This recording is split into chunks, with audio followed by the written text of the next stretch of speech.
नमस्कार दोस्तों, स्वागत करता हूं मैं अपने YouTube चैनल एग्जाम नगरी में। आज थोड़ा सा ये अलग वीडियो है 10th क्लास के बच्चों के लिए। और मैं एकदम दावा करता हूं, वादा नहीं दावा करता हूं कि आपको ये वीडियो जो है ये चैप्टर समझ में आएगा। और केवल समझ में नहीं आएगा बल्कि आपको जीवन भर ये याद रहेगा। और एकदम जैसे कहते हैं ना कि नर्सरी यूकेजी एलकेजी के बच्चे को पढ़ाया जाता है, वैसे हम लोग पढ़ेंगे बहुत ही आसानी से। आइए शुरू करते हैं।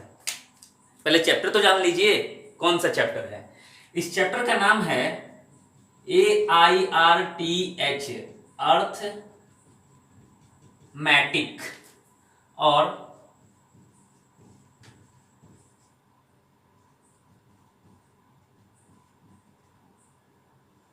Arithmetic progression. अब मैंने अर्थमैटिक प्रोग्रेशन इतनी दूर दूर क्यों लिखा? क्योंकि दोनों ही अलग चीजें हैं। चैप्टर एक ही है लेकिन इसका मतलब समझने के लिए दोनों चीजों को अलग अलग लिखना जरूरी है। सीबीएसई में या बिहार बोर्ड में कहीं भी जब टीचर पढ़ाते हैं तो 90% टीचर ये नहीं बताते कि भाई जब ये पढ़ रहे हो तो इसका उपयोग कहां होगा भविष्य में, या फिर इसका उपयोग करते कहां हैं। पहली चीज वो नहीं बताते कि इसको हमें जो है हम कहां पे इसका उपयोग कर सकते हैं। तो मैं आपको बताता हूं, कोई भी चैप्टर पढ़ने से पहले आप ये चीज जरूर नेट पे सर्च कर ले, अगर टीचर नहीं बता रहे हो या कहीं से सर्च कर ले कि इसको हिंदी में बोलते हैं समानांतर श्रेणी।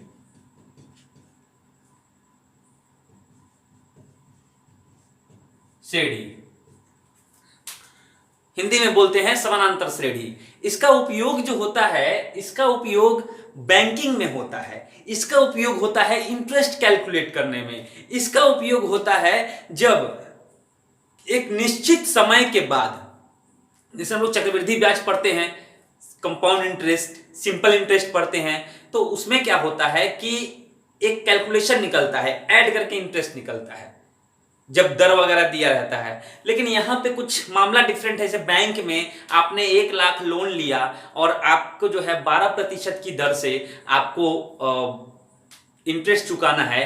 तो अगर 60 महीने में यानी 5 साल में अगर आपको चुकाना है, 5 साल के अंदर, तो इंटरेस्ट और वो दोनों जोड़ के किस हिसाब से उसको बांटा जाएगा, उन सब चीजों में इसका उपयोग होता है।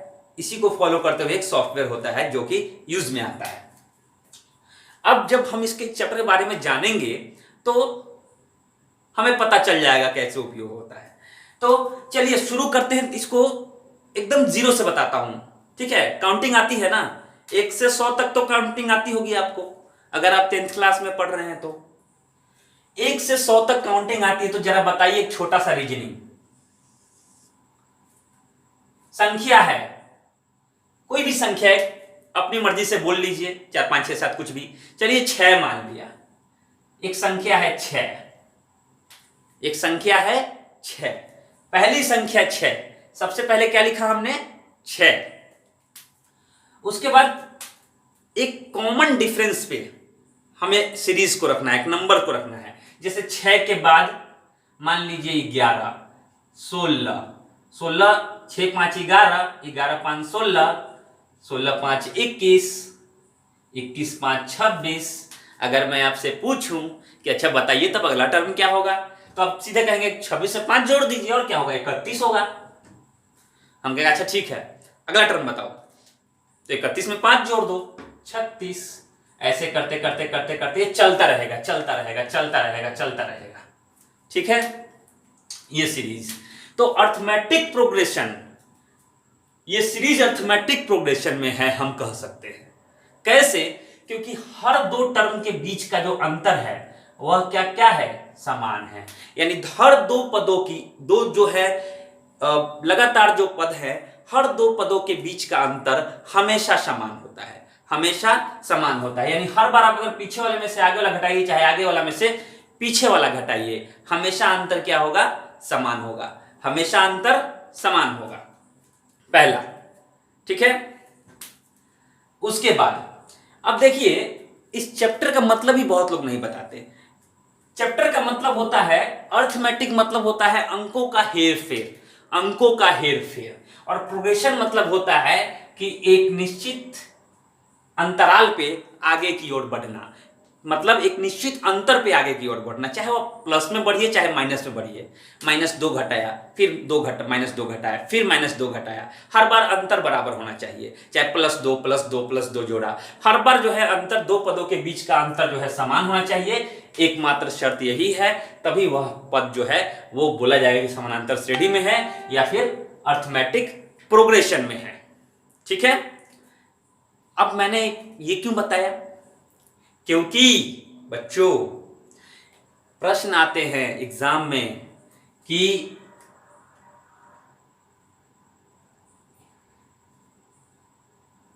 5, 11,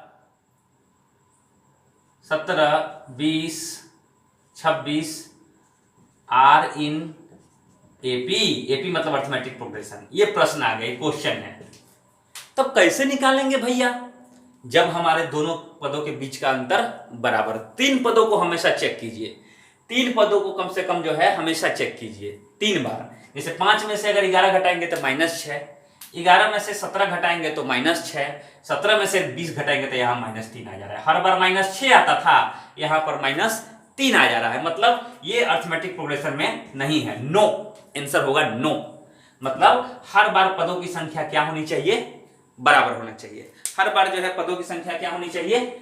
बराबर होनी चाहिए। ये जो है एकमात्र शर्त है इसका। अच्छा ठीक है, अब आते हैं जो हमने लिखा था। मैं एक ही पे आपको सब कुछ समझा दूंगा, इसका सारा टर्म। 26, 6, 5, 11, 5, 16, 5, 21, 5, 26, 5, 31 और 5, 36। अब देखिए, अगर आपका मन हो तब कोई भी टर्म लीजिए, लेकिन जब भी टर्म लीजिए दोनों के बीच का अंतर क्या होना चाहिए? इक्वल होना चाहिए। अब ऐसे चलेगा।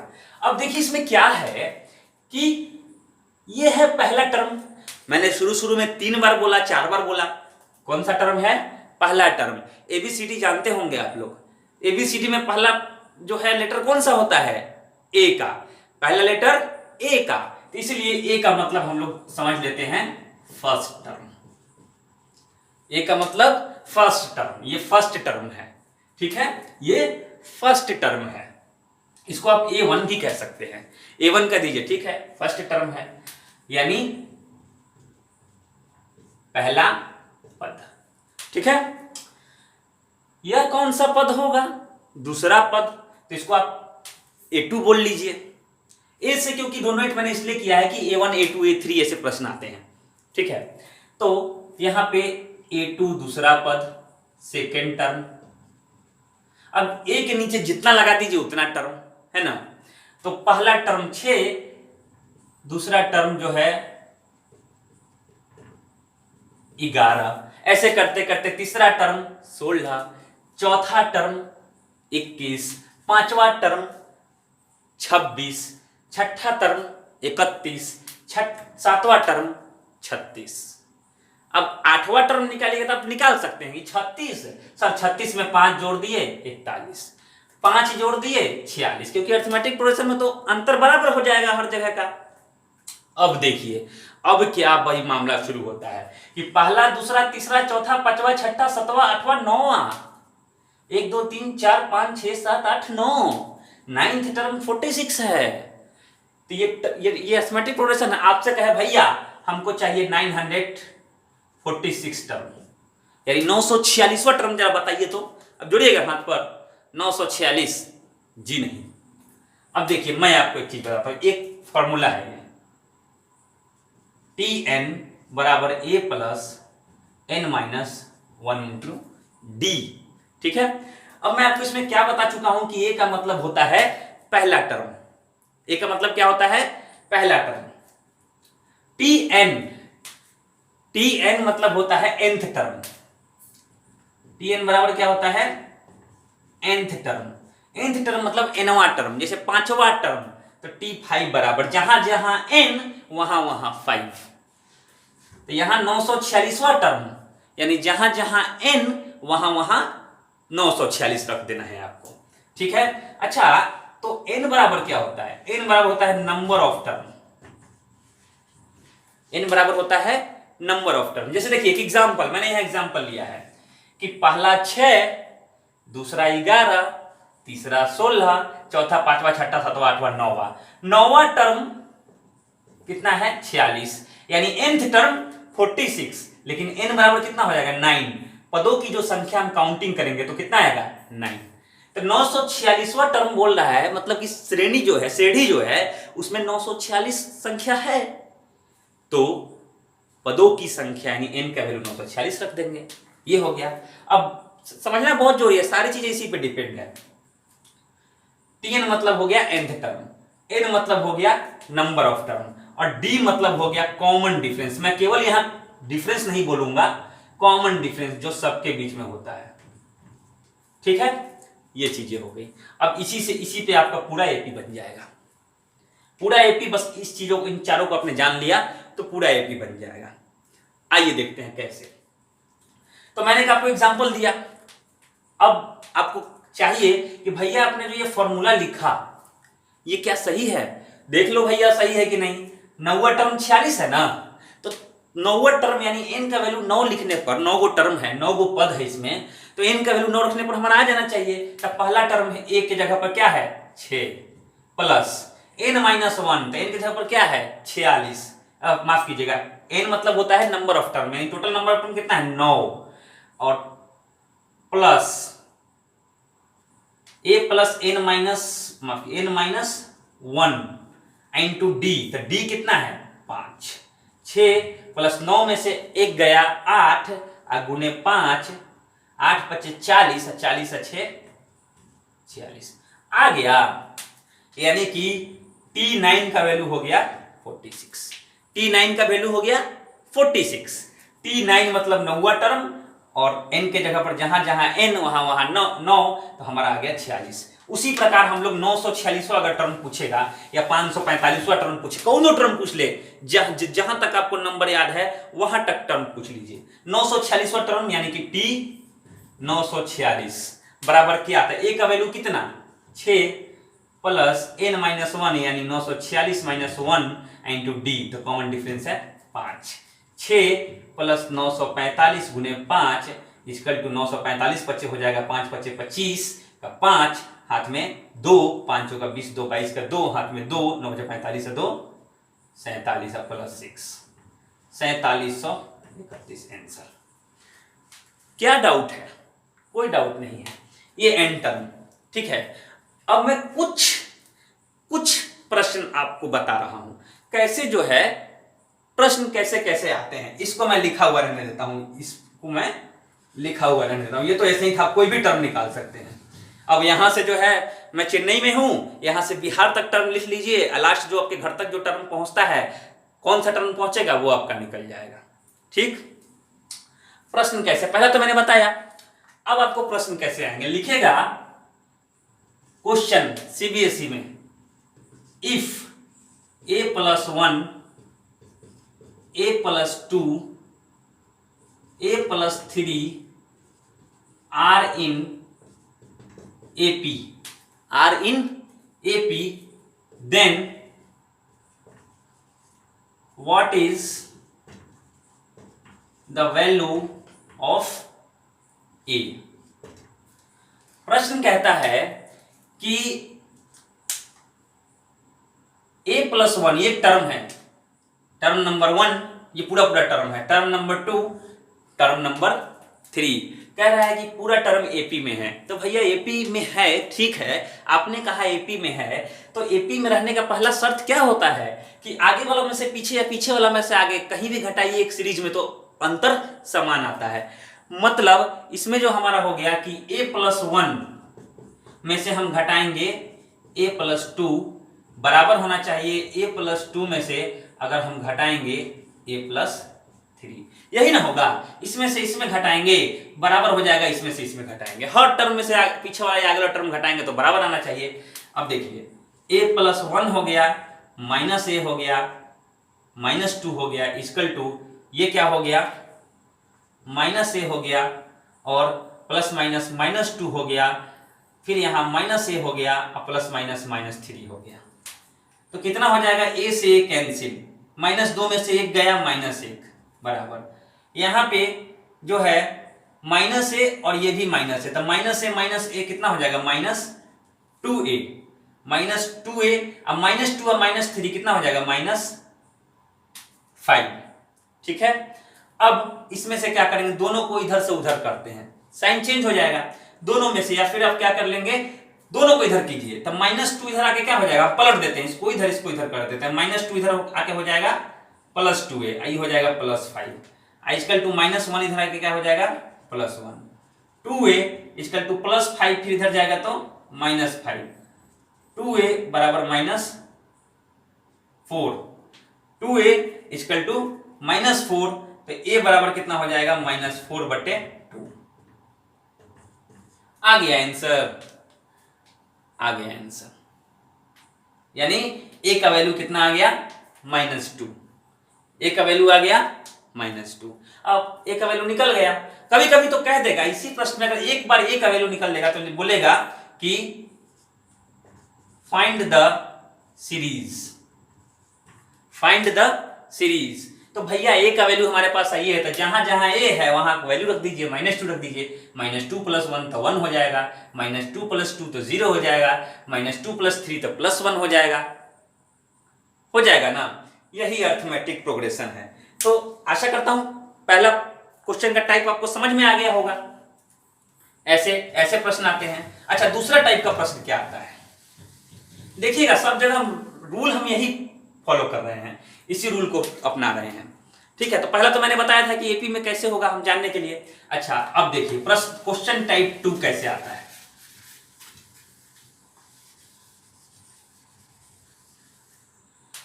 क्वेश्चन टाइप 2 आएगा कि एक व्यक्ति, a person is getting a salary of 1000 rupees. Salary कितना है, अरे भैया बहुत महंगा ही है, 1000 रुपीज में कुछ नहीं होता, 10,000 रुपीज सैलरी है उसकी, 10,000 रुपीज। ठीक है, सैलरी है 10,000 रुपीज। कह रहा है कि हर 6 मंथ पे या हर साल, 6 मंथ पे तो 2 बार, हर साल जो है उसकी सैलरी कितनी बढ़ जाती है, तो 5% बढ़ जाती है, 5%, तो 5% या फिर मान लीजिए 500 रुपए बढ़ जाती है, हर बार जो है 5% जो है उसकी सैलरी बढ़ जाएगी। तो 5% बढ़ जाएगी या फिर 500 रुपए बढ़ जाएगी, तो एवरी ईयर 500 रुपये बढ़ जाएगा। तो आपसे पूछेगा कब इसका सैलरी डबल हो जाएगा, या कब इसका सैलरी 15,000 हो जाएगा, या कब इसका सैलरी 20,000 हो जाएगा, कुछ भी पूछ ले, है ना। तो पूछेगा कि व्हेन इट विल बी 15,000, कब ये 15,000 हो जाएगा। अब देखिए फाइनल टर्म दे दिया, सबसे लास्ट वाला टर्म दे दिया, स्टार्टिंग कहां से है, 10,000 से, स्टार्टिंग 10,000 से, पहला साल बढ़ेगा तो हो जाएगा 10,500, दूसरा साल बढ़ेगा तो क्या हो जाएगा 10,600। ठीक है, ऐसे करते करते मामला चलता रहेगा, अब डॉट डॉट डॉट डॉट कब जाके जो लास्ट में 15,000 हो जाएगा। कितने साल में, यानी कितना बार, 1 2 3 4 कितने पद हो जाएंगे कि 15,000 हो जाएगा। तो 15,000 फाइनल दे चुका है यहाँ पे, यानी nth टर्म दे चुका है, कितना 15,000, nवां पद दे दिया, n का वैल्यू नहीं दिया, नंबर ऑफ टर्म कितने होंगे, कितने साल में जो है पूरेगा, आप समझ गए होंगे बैंक में कैसे हो जाता है नंबर ऑफ टर्म। उसके बाद a का वैल्यू तो हमें पता चल गया, a का वैल्यू कितना है 10,000, स्टार्टिंग 10,000 से है, बैठा दीजिए फॉर्मूला, Tn बराबर a plus n minus 1 into D, तो Tn का वैल्यू हो गया 15,000 इक्वल टू a का वैल्यू हो गया 10,000 और n का वैल्यू नहीं पता है, यहाँ प्लस है, इंटू डी का वैल्यू, तो हर बार डिफरेंस 500 का डिफरेंस आ जा रहा था, डी का वैल्यू हो गया 500। अब ये 10,000 प्लस में है, यहाँ प्लस का साइन है, इधर आ गया तो माइनस में हो जाएगा, तो 15 में से 10 गया कितना 5,000, 15 में से 10 गया, दिख रहा है आपको, हाँ 15 में से 10 गया 5,000 और 5,000 इक्वल टू हो गया n माइनस 1 इंटू 500। अब इंटू है तो इधर काट देगा, 500 से 15,000 3 बार में कट गया, ठीक है, माफ कीजिएगा, 500 से 5,000 एक जो से जो 30 बार में कट गया, तो कितना हो गया n माइनस 1 इक्वल टू 30। अब माइनस 1 इधर जाएगा तो प्लस हो जाएगा, n बराबर हो जाएगा 30 प्लस 1 इक्वल टू 31। मतलब भैया 500 रुपया बढ़ाइएगा तो 15,000 होने में 31 साल का समय लग जाएगा। आशा करता हूं समझ में आ गया होगा आपको। सबसे जरूरी चीज जो है वो आपको ये समझना है कि टीएन और एन क्या होता है। एन मतलब होता है नंबर ऑफ टर्म, 1 2 3 4 कितने टर्म है काउंटिंग में, और nth टर्म मतलब काउंटिंग में हर जगह कौन कौन सा वर्ड आ रहा है। सेकेंड वर्ड है तो T2 हो जाएगा, थर्ड वर्ड है तो T3 हो गया, 1111 मतलब 1111वां टर्म हो गया। nth टर्म T के नीचे n, तो इसको उल्टा कर लीजिए, TN मतलब NTH, nth टर्म, T ऊपर नीचे हो जाएगा, ठीक है।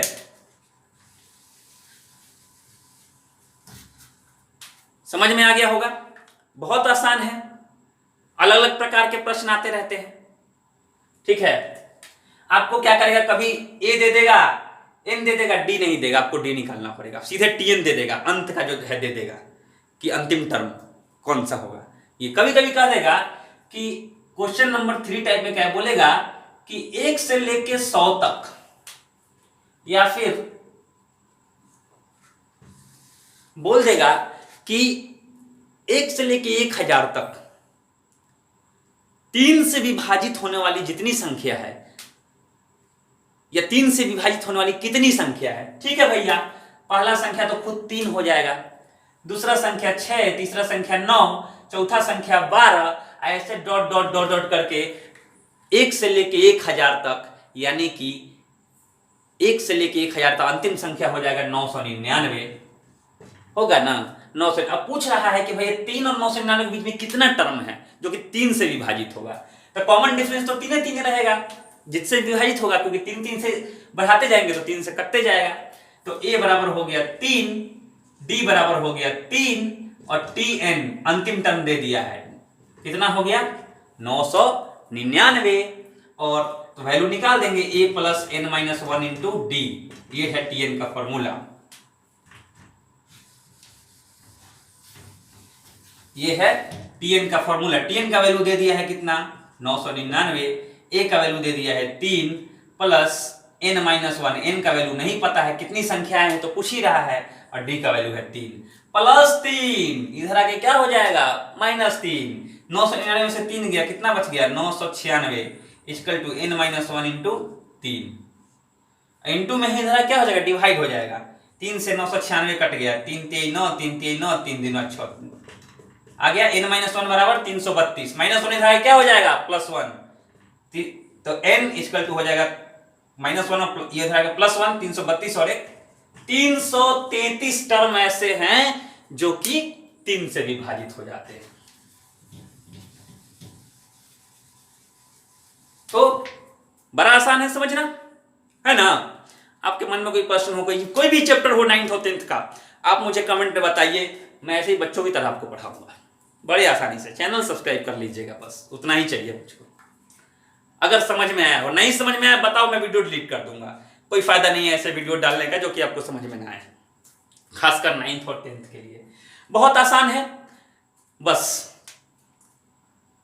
अब अगली बार में हम अगले वीडियो में अगर आप बोलेंगे मुझे तो मैं आपको SN पढ़ाऊंगा, सम ऑफ n नंबर, मतलब सबको जोड़ के कितना आएगा, सारा टर्म जोड़ के कैसे निकालते हैं, कहां पे काम आता है, कैसे काम आता है, कितने तरह के प्रश्न आते हैं, ठीक है, सब कुछ बताऊंगा।